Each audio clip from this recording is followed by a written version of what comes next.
What's up? Can you hear me all right? I can. Yeah. Okay, good. How you doing, buddy? Good. Well, thank you for doing You this. might have some cats hanging around. I want to start with first off meeting at FanX, and our mutual connections. Chris Dowling, my grandpa played your grandpa. So there's a lot of cool things. So how do you know Chris, by the way? Chris, I think I met him initially through, I met him, we met playing softball. This was a number of years ago in California because I lived in, LA area forever. Yeah. Um, and a mutual friend of ours, Michael Rosenbaum, we would, I just started playing softball with him one summer. And I think Chris was just part of that group. And so then Chris and I, we ended up moving up to like Santa Clarita. And Chris's wife, who helped us find our house, Oh, cool. and they were like lived really close to us, so that was nice. We'd hang out with them often. Yeah, he's such a good guy. Him and I first connected on like we were Facebook friends for a long time, then we met up for coffee. And the thing we bonded over was our love for bad movies. And which I don't not to even like crap on movies. I appreciate all the work that goes into them, but movies that are unintentionally funny Oh yeah. Yeah. are our favorites. And that was the first thing we bonded over. So yeah, I love Chris. He's such a good guy. Yeah, And, I love him. and then yeah, my grandpa. So y'all worked to get. What was the name of the film that you did with him? We did. It was called Funny Thing About Love. Yeah. That's right. That's right. Yeah, he told me great things about working with you, and I was super excited when he said that he was playing your grandpa because I've always been a big fan. So that was That's really cool to see. Dude, I don't know if he told you the original title of the movie. Uh huh. It was originally called Love, Laughter, and Pumpkin Pie.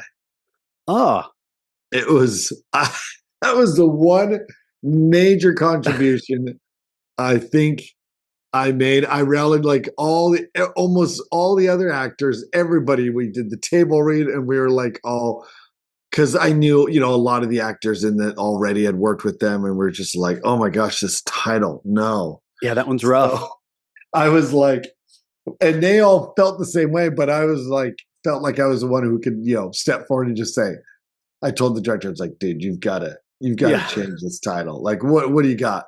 And I think they saved face by just saying, oh yeah, that was just a placeholder the whole time. We have something better. Sure. I was like, okay, you bet. But I want to like speaking of FanX, so that was my very first convention. We've done like Chosen Con. We've done 2 years of that now. Which is a whole new different experience because it's all about the Chosen, which gets kind of chaotic.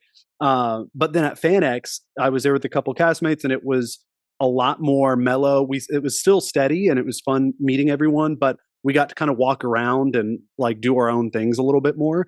But I'm curious. Yeah, I can only imagine because when you do like a specific, I've heard of the Chosen Cons, and it's like, yeah. I mean, it makes sense because that's what people are there for, is only your thing. Like a fan convention is like, it's kind of like a marketplace. Like, well, they may be a fan of that show, or they may be a fan of that show, but not everybody there is necessarily for you. Or they may show up and like didn't even know you were there, and they're like, "Oh, cool! I didn't know you were going to be here." I was like, "Oh, thanks for marketing it." So I can only imagine. I've never done a specific con for anything, and I can imagine just like doing something like Chosen, because you have a large cast, so already you can have everybody there and everybody's into it. So yeah, it's interesting. We had this last one we did in Orlando, and it was like a week or two before FanX, and we had I think 6,500 people there, and it was the convention was in the hotel we were staying at.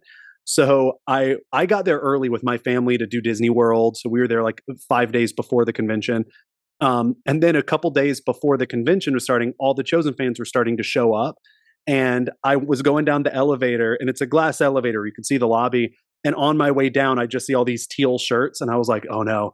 And I got off the elevator, and like my wife texted me, and I was just getting like coffee for us. And like an hour later, she's like, "Are you alive?" And I'm like, "Barely. I'm surrounded right now. I'll try to get up when I can." Yeah.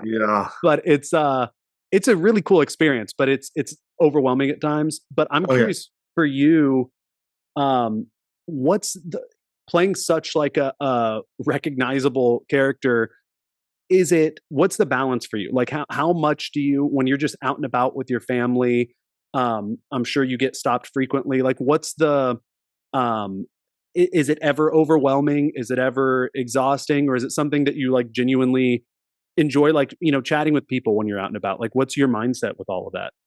Well, interestingly enough, like early on, when I first, my whole, journey with fame was it was very different, because it was pretty sudden. It was just like boom, right out. Like, I mean, Napoleon was my first movie, Yeah. and immediately, it probably would have been even worse if I was even more recognizable. But like, I looked quite a bit different.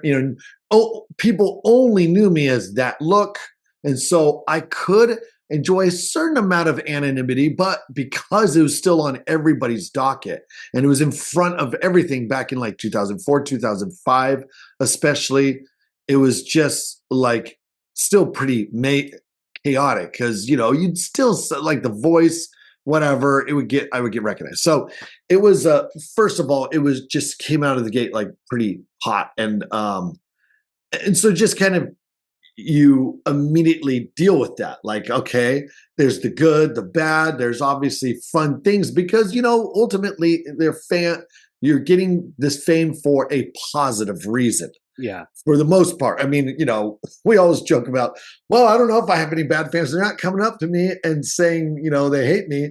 So there's a positive.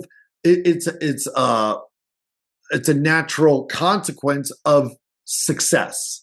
Yeah. Is that kind of fame, which is it's a good one. You don't want to be obviously fame can come from, oh, this guy just got tried for murder or whatever and convicted, and so you're famous for that. So yeah, with that there's the positives, but of course, you're gonna deal with the negative aspect. There's the day-to-day, just kind of like, okay, there's little annoyances. You're at a restaurant, um you're trying to go about daily life, Yeah. and dealing with the unexpected moments. Yeah. Now, in the beginning, when Napoleon came out, I was just barely married. We didn't have kids. So my wife has been, on that journey with me the entire way. And she, was not prepared for that at all. Yeah. And My still wife's is in the same never, boat. Yeah. and my wife is not into that sort of thing at all. Like, Yeah. it never has been. So it's always been, at least with her in that journey, is just like, yeah, okay, whatever. It is what it is. In the beginning, it was kind of like when she was the only one, like, hun, don't ditch me. Like, people would stop me, while we're walking somewhere, and then she would just keep walking because she doesn't want to be a part of it. But I'm like, wait, you can't leave. You got to help me get out of this. Yeah. And it was for like the first, I really broke it down because I felt like I was not raised in that world. Uh, and because just part of my psyche, I couldn't help but get over the fact I loved people and I loved reading people and Mhm. kind of really looking as what makes people tick and what makes people do the things they do. And fame just gave me such an interesting window into that because people act differently. People do things that you just can't believe they would do. You can't imagine, like, okay, I get why maybe this happens, but how does this kind of, you know, common sense go out the door? So Yeah. I started becoming, I think just part of my personality was just like, very principled. I live by principles. And so it's just like, it bothered me and it got worse. Mm. And for, a number of years where I felt like I was always nice and I was always trying, respectful. And I don't feel like it was ever like rude to fans at all or having that, oh, I'm not going to become a jaded Hollywood star where I'm just going to be like, no, or like, get that F out of here or whatever. I'm always going to be polite, but, behind the scenes, I'm going to break down that encounter.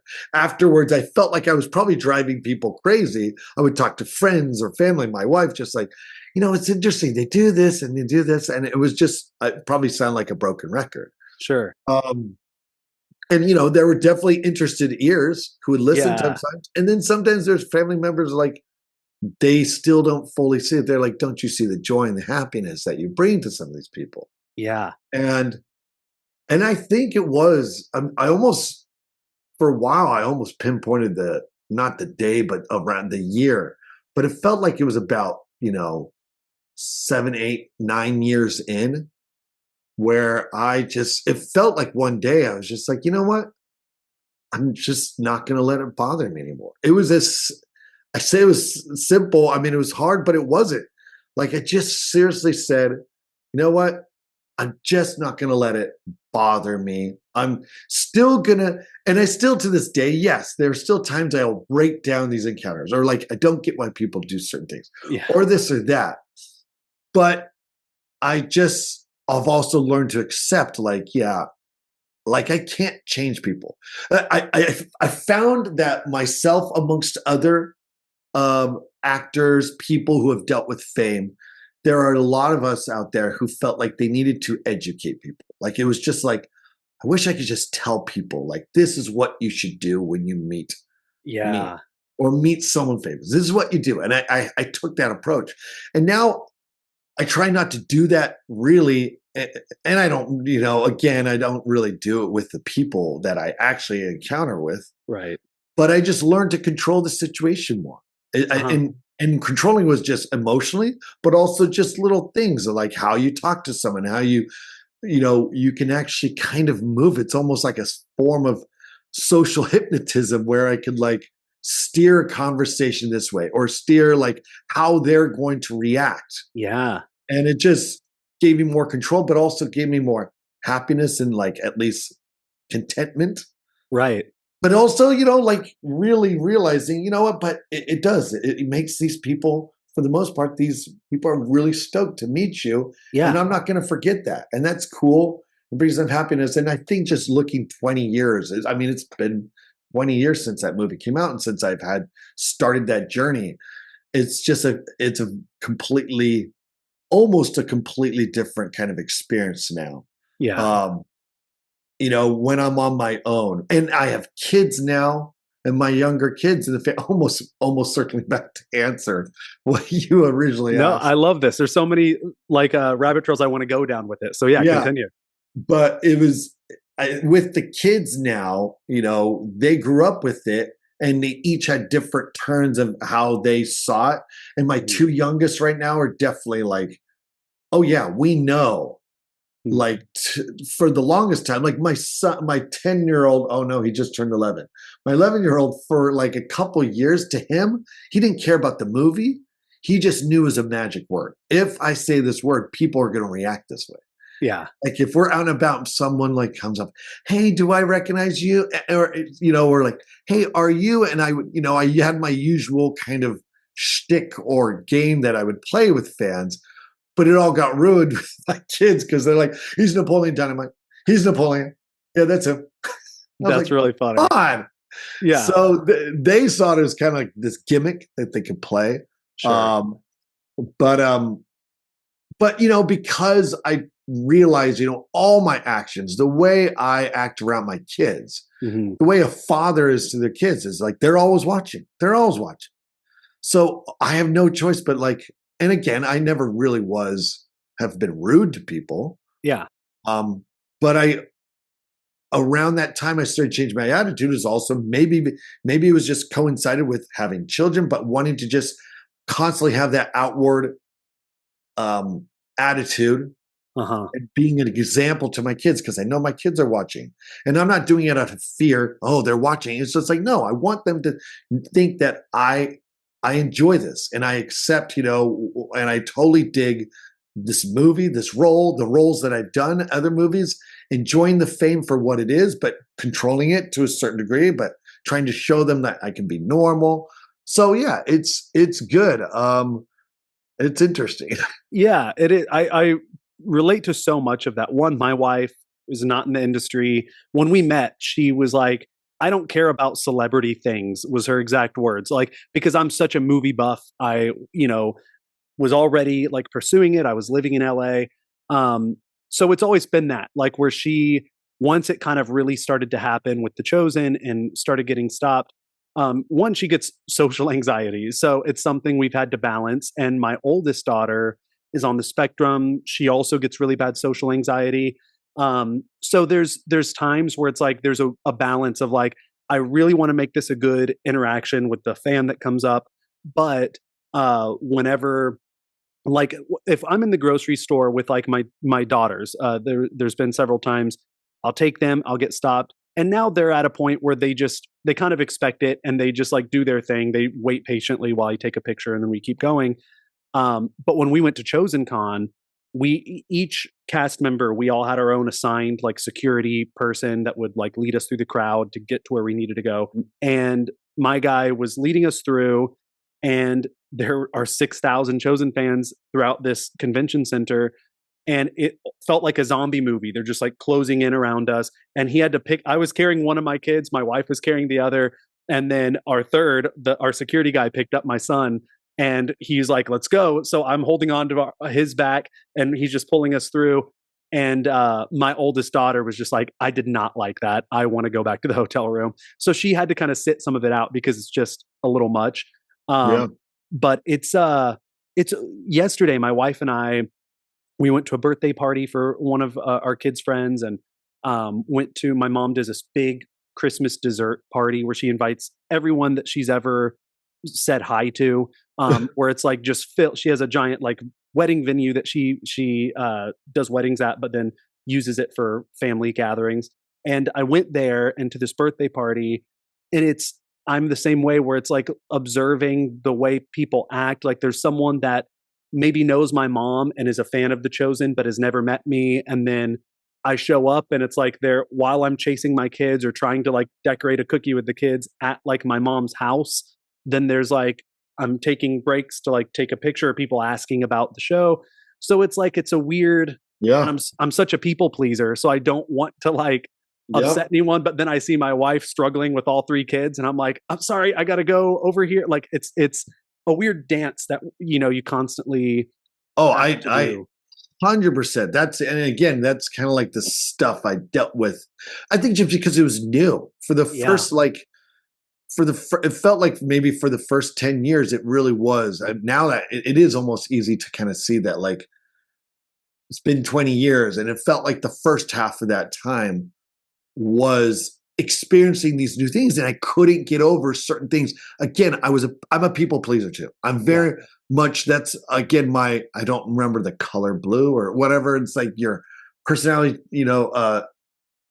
type, but it's like I want harmony. I want peace. I want everybody to get along. And it's just, who I am. I'm also a social guy. I like to, and boy, does that kind of thing allow you to be social, because I've seen it as a blessing in many ways. Like I can go out, and while like sometimes my wife or sometimes people just will think it's detrimental because you are having this social interaction with someone new that you never met, and you don't know, like, are they being kind and nice to you because of who you are? Yeah. And obviously, you have that thought, and it's like, and I will never be able. It's when about halfway through is when I finally accepted. It's like I can never control it. I will always be known, and as time goes on, it's just going to cement even more that clay mold of me as Napoleon Dynamite will become even more solidified into a bronze statue that cannot ever be removed. And do you know what I mean? Like in people's understanding. So it's like that will always be there. So I just try to use it as a tool, and not even as a tool, just like see it that way. As like I can read people enough that I'll treat them how I would treat them and not a fan. Mm-hmm. And therefore, if they want to put me on a pedestal, and these are talks I've talked to my kids about. I'm like, look, if you have friends, I've had some kids who have had struggles with, like, I've had, people who I thought were going to be my friends, like whether it was in high school or middle school, but then they found out like who my dad was, and it seemed like that's all they, started talking to me about. I was like, and I'd be like, I know that stinks. First of all, it's just like, that I cannot totally understand how that would be. Trust me, like when I meet people, I don't know if they want to be my friends, but normally I'm like, you just continue talking to them. And if that's Yeah. all they talk about, if that's all they seem to care, if they really are interested in you Hmm. and as a friend, then I'm gonna leave the picture. They're gonna stop asking me. So, just let it. Sometimes you have to let it get out of their system. Yeah. And I mean, I have had friends, who probably the first time I met them, years later, they've revealed, do you remember that we got this picture with you? I was like, I do not remember that. I do not remember because all I remember now is our friendship that we've held on to. And Yeah. then, vice versa, the other, some people can never separate that. But for the most part, um, it's great because it's allowed me, ever since moving out here and we moved into this small town, Uh-huh. and I've actually it's the first time, I don't even know if it was really planned. If we sat there like, okay, because when we decided to move out of California, there was obviously like, okay, well, where are we going to move? And weren't even sure we are going to move out of California. We're like, Yeah. well, we could stick around here. There's kind of our life that exists here and people and friends, but like just how people react. But we could move back to the Pacific Northwest. It's just, I grew up in Oregon. I Hmm. wanted to be kind of back in that area. And it could have been a major part of the conversation. It wasn't really. We just found this small town we wanted to live in. We thought it was beautiful. And then it was after the fact, I was like, you know what? People are going to start to recognize me right away. And it's just going to be things. So I've completely embraced it. Like, yeah, that's me.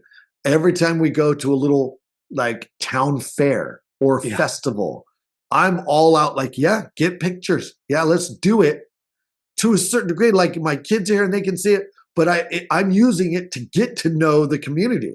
And it's Yeah. great because I feel like I've really got to know a lot of the people. Yeah. Because I know most people are like, if they get to know me, then they can get over the fact of who I am and just become friends. Yeah. Well, I love that. And that's a cool thing about this industry is like even now, I was, how old was I when Napoleon, I think I was 13 or 14 when Napoleon came out. And as an awkward teenager, so much of it resonated with me. It was this humor that I hadn't really seen before. So it's cool. Like this industry gives us an opportunity to work with people or talk to people that we may have been a big fan of, but you're able to just get to know each other as a person.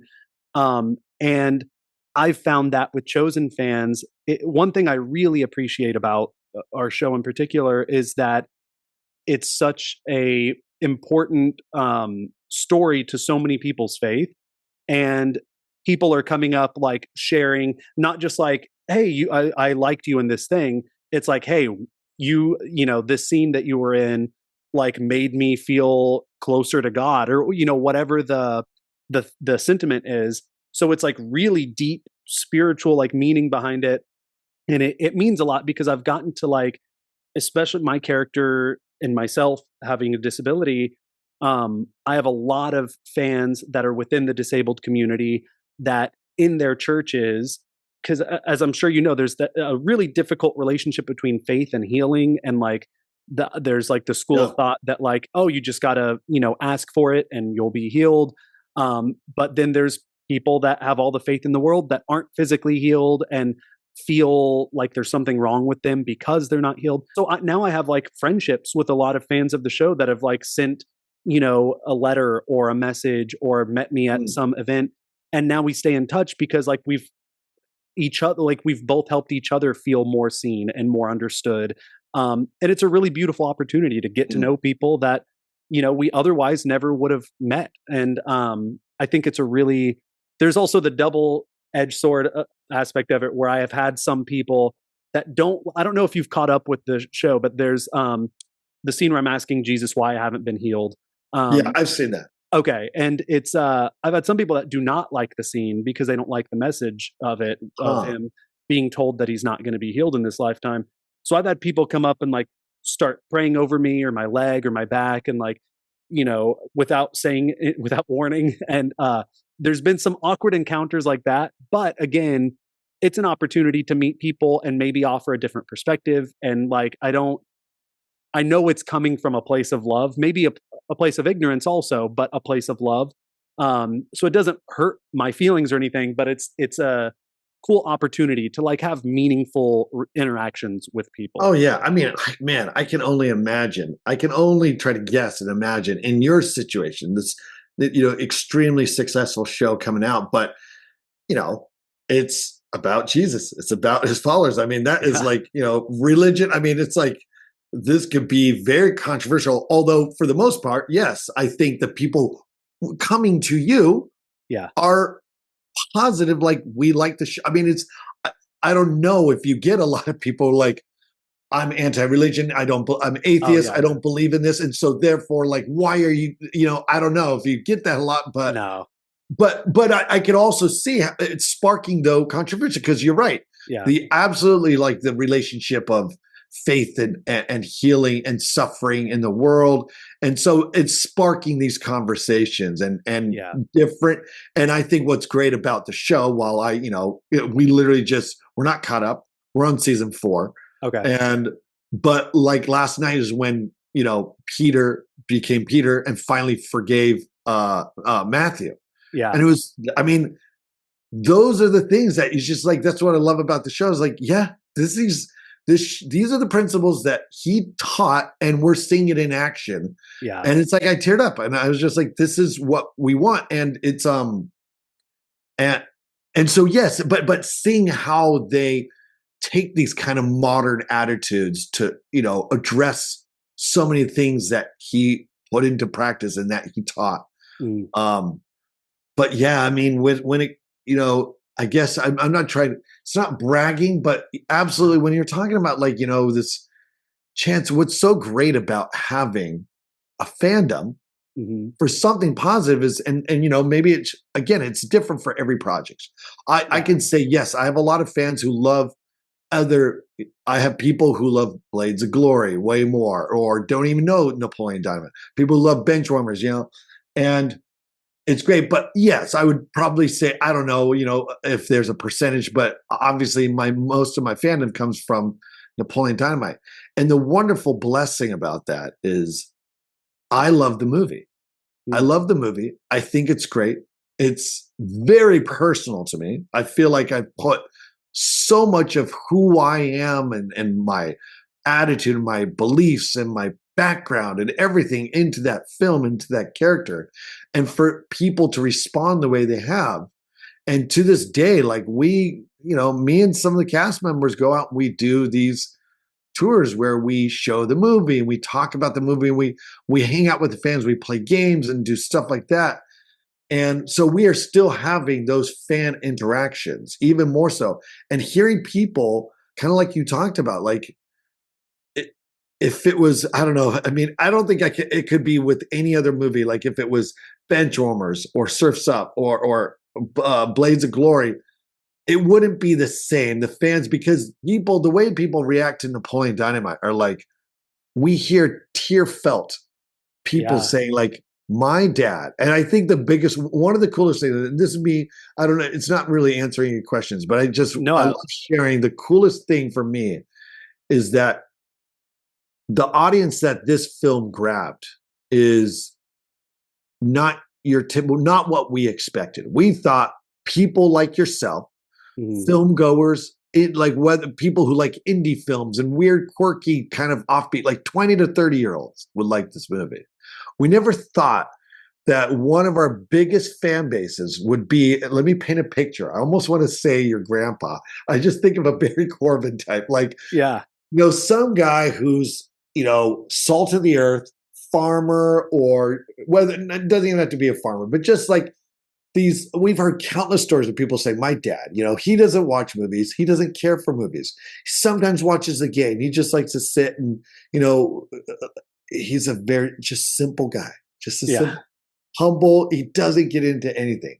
But the one movie we watch together, the one movie that he'll sit down and he'll chuckle at is Napoleon Dynamite.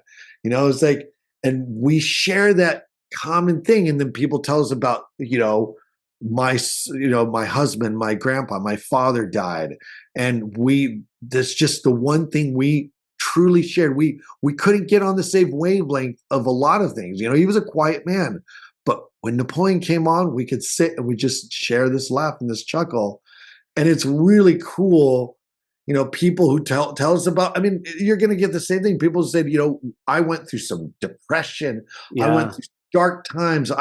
When I was in, in Afghanistan, people who are like overseas and deployed. We get a ton of people who were, in the military, who just like in my deployment when I was one of my tours, like we had some hard times, and your movie helped us get through it. Me and my platoon Wow. would just watch and quote that movie all the time. And so it's really just it's such a blessing to have that payoff, kind of rounding out what we were talking about, like the fame, but what that fame means. And it's just such a Yeah. blessing to be famous for something like that. And I don't ever want to throw that away and just throw it to the wayside when I'm out with my kids, with my family.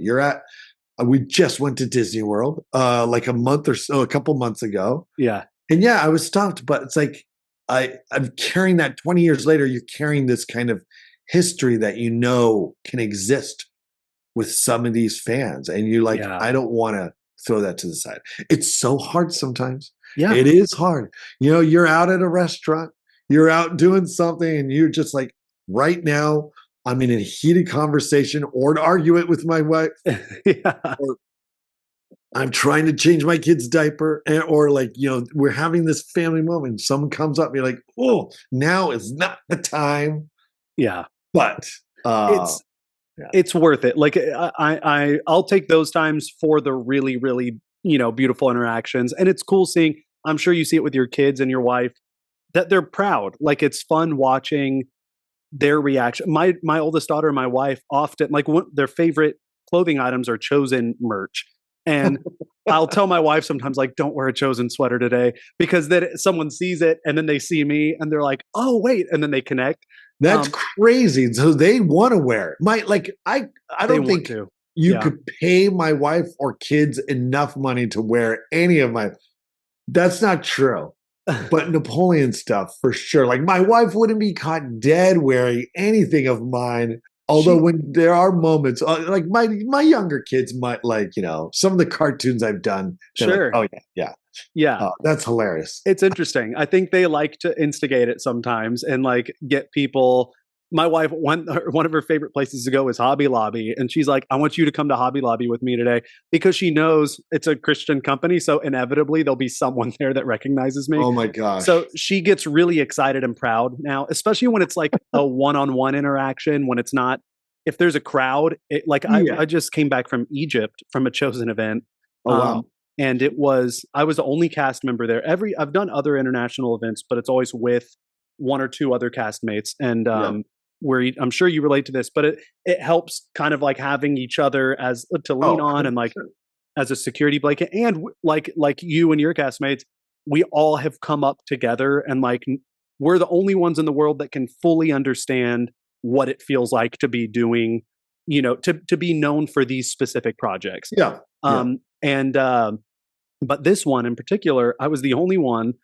It was me and some of like the leadership, like the CEO of Come and See Foundation, and some of our producers, but that I don't really know very well. And so I went there not knowing what to expect, and we went to this event where there were 20,000 people in attendance. And I spoke up on the stage, and then afterwards we did a meet and greet, and there was like 400 people that had come to the meet and greet, and I had no security. It was like a 16, really sweet 16-year-old girl that was volunteering, but it was like 5 feet tall. She was my security. And there's no, in Egypt and in the Middle East, they were telling me, like, hey, there's not really the concept of lines or cues here. It's just kind of free for all. So they were like, just be prepared. And I'm standing there, and 400 people come out and surround me where my back is against a wall, and I couldn't even lift my arms up to like sign autographs.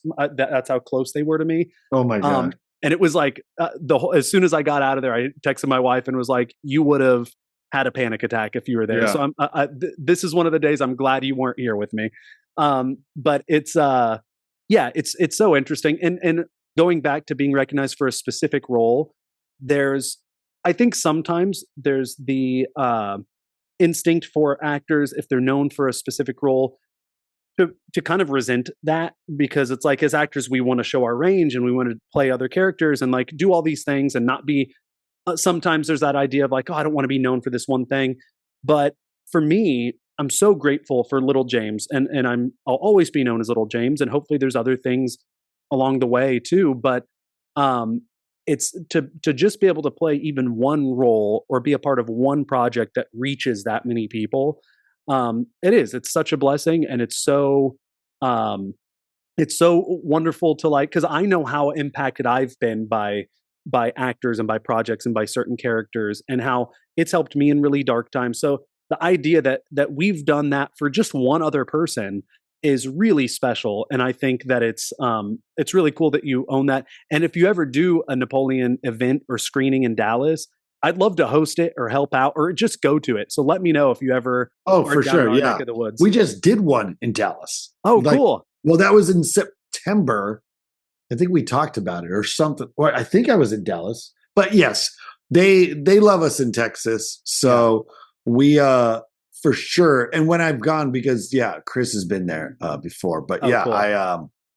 Do you do for it at sure. like the Alamo Draft House in Dallas? No, I've or- never been to the Alamo Draft House, and I'm dying. Like, I don't know. We need to set up something with Yeah. that. But yeah, for sure, we'll be back because yeah, Texas is great to us. So Yeah. we'll definitely be back, and I'll let you know. I mean, for Yeah. sure. That'd be awesome. I want to ask though. So once Napoleon happened, like you said, it's kind of this overnight thing, and then all of a sudden you're getting Benchwarmers and Blades of Glory and all these other things. For you, was there ever that imposter syndrome of being like, what am I doing here? And then also, now that you've kind of removed yourself from physically being in Hollywood, like still, an active participant in like, the film industry, but at what point were you like, there's that balance of once you start to kind of take off and things are happening for you, of doing what you think the industry wants you to do so you can continue to like, climb the rungs or whatever. And then eventually it seems like you kind of settle into like, I'm just going to do the things that I want to do and not really worry about that. So, yeah, imposter syndrome. Did you deal with that? And then when did you kind of decide to just focus on like the things that you're really passionate about, or was that always your mindset? It was I I was a film student. I wanted to make movies as early as, middle school, high school. I mean, I just was like, I want to get into the entertainment industry. So when it happened, it was like I was planning on coming down to LA anyways and working in the industry. I thought I was going to be doing it more like in the animation realm, because then I started getting more into animation and studying that at school. But the acting thing just kind of crept up. It was kind of like around the time I got cast in student films and people were liking me. And it was kind of more like, it was almost like the world was more guiding me, like, hey, maybe there's something here. I mean, I enjoyed acting growing up, like in my own films, but I just never really saw that as something. I almost felt like, well, no, this isn't for me because it's my older brother. My oldest brother, he was an actor, or at least he was the actor in the family. Like, okay, that's for him to do. We're going to be more the behind the camera guys. But then, in college, it just everybody started casting me and stuff, and we did the movie around that same time. And so there was a mix of like, okay, what are we doing? I'm coming out here now. I've got to strike while the iron's hot. This movie's blowing up, and it's a huge foot in the door. I mean, it's a gigantic foot in the door. Yeah. I'm not going to not take advantage of that. There was for sure a little bit of the imposter syndrome in that I felt like, okay, yeah, you have all these other actors who have spent years, whether it was waiting tables, doing auditions, doing bit parts in all these movies, and finally getting their break years later, and skipping that cue. And just like, all right, and doing that. For sure there is. But I also knew, but there didn't seem to be any kind of ire or resentment that I received firsthand.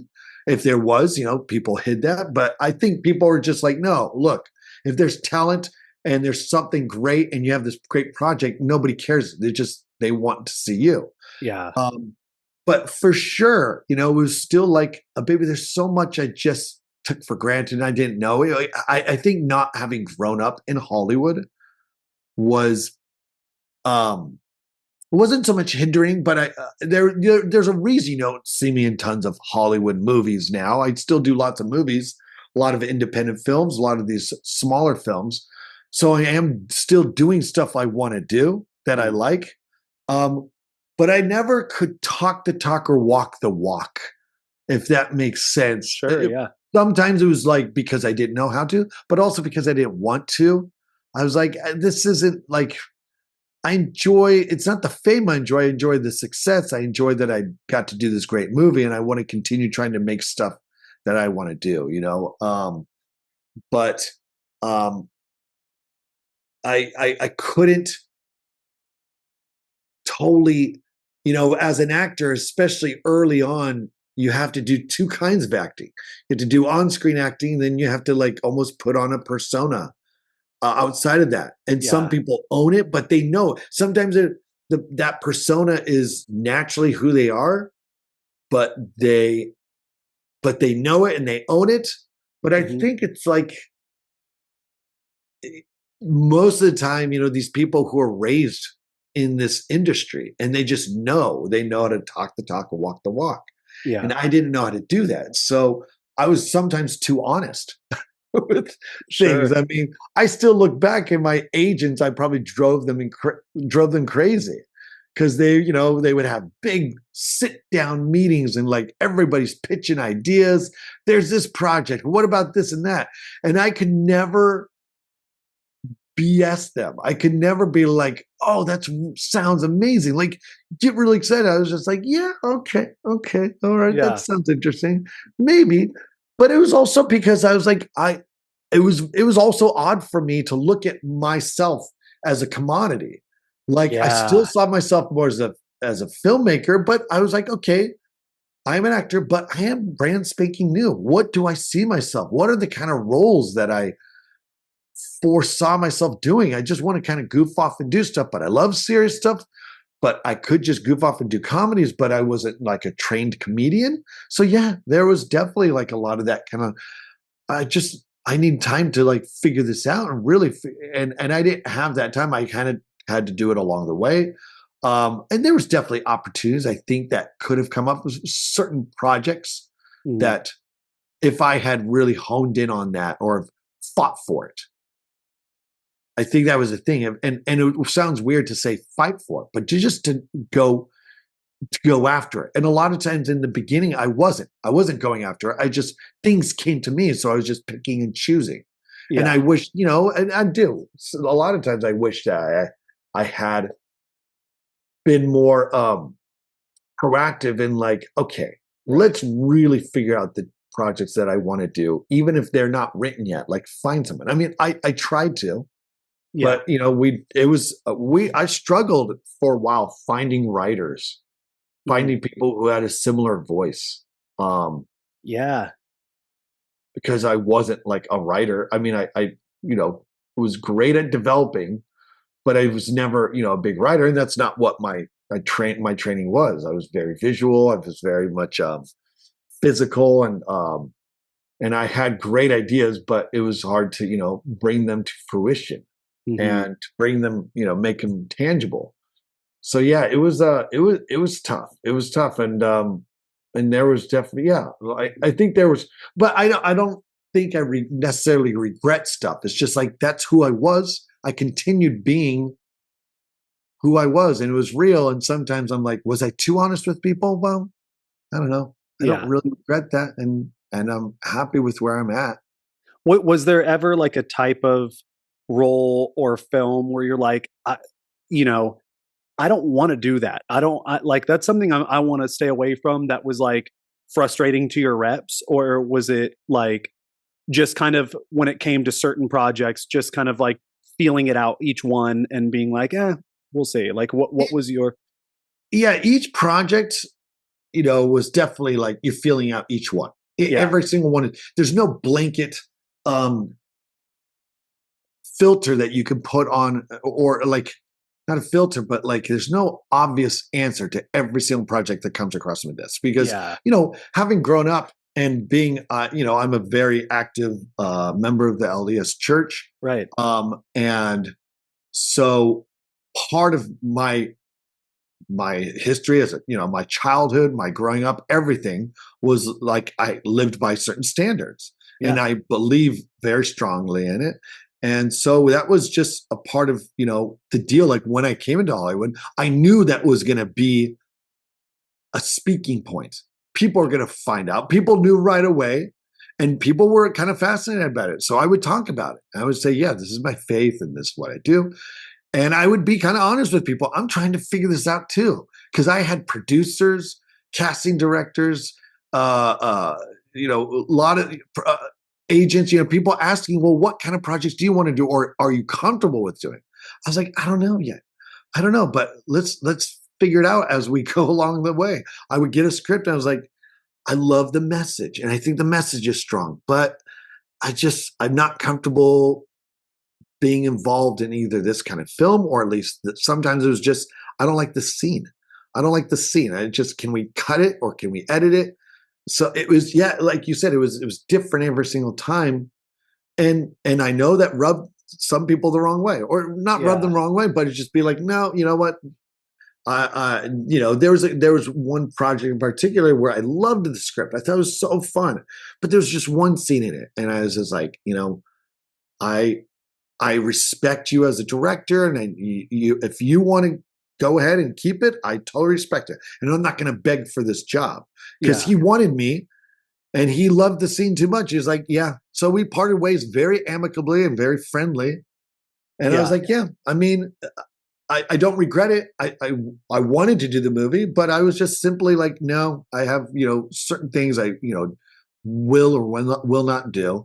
And it's, but it's always still been, I don't want to say gray area. It's hard. There have been projects where I've been like, oh man, how do I feel? I have to, follow my gut. I have to follow my feelings, my spiritual feelings and stuff like that. How do I feel about doing this scene, or maybe this is okay. And sometimes I feel like, oh, it's justified. I can do this. Yeah. Right. And sometimes like, I don't care. I'll just do it because I want the experience. And sometimes like, nope, I just completely say no to a project. Early on for sure, I was getting all the projects I were getting was what I basically just called horny college film students, Sure. Films. Yeah. Where they were just, some, whether it's high school or college, and like Van Wilder type of, or National Lampoon style. Yeah. Kind of like, all right, these guys are going to go, but there's going to be, some raunchiness, some naughtiness. And I was like, yeah, I'm not trying to lose their virginity or whatever. Yeah, stuff like that. I was like, no, that's not what I'm into. I'm not interested in that. And that was pitched a bit. And I don't know if it was frustrating, but I'm sure it was frustrating because you could not pigeonhole. It was like, well, everybody thinks, I've always been asked that question. Were you afraid of being typecast? I was like, yes, but like typecast in what way? No, people aren't pitching Napoleon 2. They're not pitching. I mean, he was a very specific character. Yes, typecast is like, I guess, a goofy, like out of luck loser type guy. Yeah, sure. Yeah. And I felt like that a lot of times in real life. So yeah, sure. But like the underdog, not so much a loser. Like I wasn't depressed or anything like that, but I was like, but I get it. Like I can play that. Yeah. I'm not like the leading man. Like I'm just like, the action star, super, ripped, going for whatever. It just felt like, this is what I'm going to do. I mean, and a couple of projects did come, past my desk that were very interesting and looked like, oh, maybe I could try this out. But, sometimes those things would happen. And so, it's all about kind of finding your like, one, I think being self-aware and understanding how people view you. Like you said, like I'm 5'3", and I'm like this 5'3" asthmatic with scoliosis. I'm not going to be, Captain America and anything, and being okay with that. But then finding where I do fit in the Yeah. industry, and I'm interested too. You mentioning like being an active participant of the LDS Church. On the Chosen, we work very closely with a lot of members of the LDS Church. We shoot on the LDS Church's set in Goshen, Utah. Yeah. Um, and it's wonderful. Every interaction I've had with anyone that's involved with the show, that's a member of the church, is so lovely. Have you had any interactions like since kind of breaking out on the scene with people who have certain like misconceptions about the LDS Church or about you because of your faith? Have there been like those conversations where you've had to felt the need to like explain yourself or explain your faith to people? Like, has there ever been that kind of like Oh, for sure, friction? but never. Yeah, definitely. Again, it was almost like that was like the talking point in the beginning because it was part of the story. People when Napoleon first hit the scene, it was like, okay, I mean, what was the story? This small independent film. I mean, not the story in the movie, but the story that people were just, especially Hollywood, that's aware. It was like, Yeah. here's a small indie film made by a bunch of BYU students based in Utah who, just this indie little darling, like super hilarious. But yeah, they're all basically from the LDS Church, and you can see that kind of in the film, but it's not like it's not a missionary film or anything like that. So yeah, it was just kind of a known thing. So when I would sit down with producers and talk with people, it would inevitably come up, and you're dealing with a lot of people all across the board, just these producers who are either, they're not members at all, or they're very Jewish, or they're very, or whatever, they just, and sometimes it was misconceptions, but a lot of times it was more just like painting a broader picture, not a broader picture, just a bigger picture, and showing. I enjoyed that opportunity to just have someone, like a lot of these people had never even met one, Yeah. met a member of the church. So that was just simply like putting flesh and blood to the thing, as opposed to like the bullet points of like, oh, you're Mormon. Yeah. Okay. So you guys do this and you guys do that, right? Or you don't drink, you don't like, just little things they do it. And a lot of times it wasn't even, sometimes there's a few misconceptions here or there, but sometimes it was just not misconceptions. It was just kind of the bullet points of how they saw it. I was like, well, here's some of the stuff behind that to Yeah. flesh that out more. And this is why I did this. Yes, we go on a mission. Like I went on, I served an LDS mission, and that was always the funnest because that just blew people's minds away. They were kind of like, what is that like? What does that mean? What did you do? And we just sit there for most of the meeting talking about that, not about projects that we're going to do, even though I'm like, I want to make projects. Let's do stuff, and they Yeah. just want to know about, that stuff. I think one of the funniest stories and moments that I don't mind, mention, it was with oh my gosh, his Judd Apatow. Right. Judd Apatow, one of the first meetings I had out in LA, because when I moved out to LA, it was just timed. I graduated from school right when Napoleon was coming out. So I was like, well, I'm moving down to LA. I just got agents.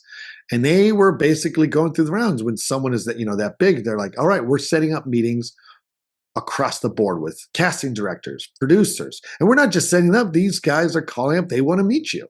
And Yeah. Judd Apatow at that time was just, he had established himself as a producer for a lot of stuff, but he was just, I think he had just come out with 40-Year-Old Virgin and he was getting ready to shoot Knocked Up. So Cool. he was at the very beginning, and that's what he's known for, just finding funny people, and just, Yeah. even if it's a bit part, I just want to fill my movie with these interesting, weird people and characters and actors.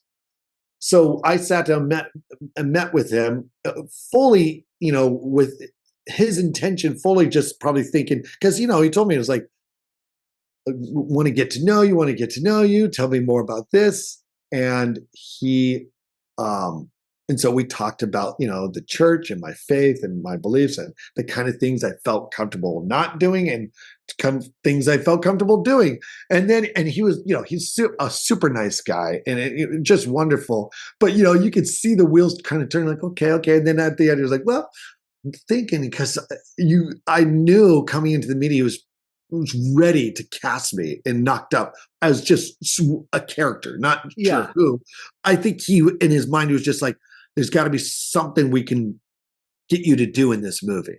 Yeah. But at the end of our conversation, you could see him like, well, I was trying to think if there's something, but I don't know. It doesn't sound like maybe this is the kind of film you would do. Right. And at the time, I think I did say, well, maybe it might be a little bit much. It might be much, even though now I probably would have said like, maybe I should have said yes. Not that, not saying I've changed my standards, but it is, well, at that age, yeah, maybe different. Like it now, I still have my strong face, but I look at things differently in terms of what I do professionally. And right. You can't please everybody and you can't, well, and as actors, and I don't know. I'm not saying that's a regret. Yeah. Because that's what I did. And I don't regret who I was. And I feel proud that I was there. And I talked with him and we've talked a couple times since and he's great. Yeah. That's so fun. I mean, it's something too that like as actors, we all do have our own like, faith systems or lack thereof or moral standards or whatever it is. We all come into it with that. But then, playing certain roles over time, like, cause my wife and I had a similar thing where it's like earlier on in our relationship, we've been together 14 years now. There probably would have been certain roles that it's like, oh no, like I'm not going to do that or certain projects. But now I think as we've grown as a couple and as individuals, and also just the understanding that like we're as actors kind of holding up a magnifying glass to different human experiences. And it's not always representative of like, what we would do in real life or what we feel in real life. So it's kind of like separating it a bit more at times. But I don't want to, I just realized what time it is. I don't want to take up too much more of your time, but I want to ask, I want you to give you an opportunity to plug anything you have coming up. But before that, I like to end all of my interviews with a final question, which is, what is the thing that you love most about yourself? I think there's so much to choose from. I feel it's less of, I don't know if it's a chemical thing. I feel like I've always been happy and I can be positive. Like,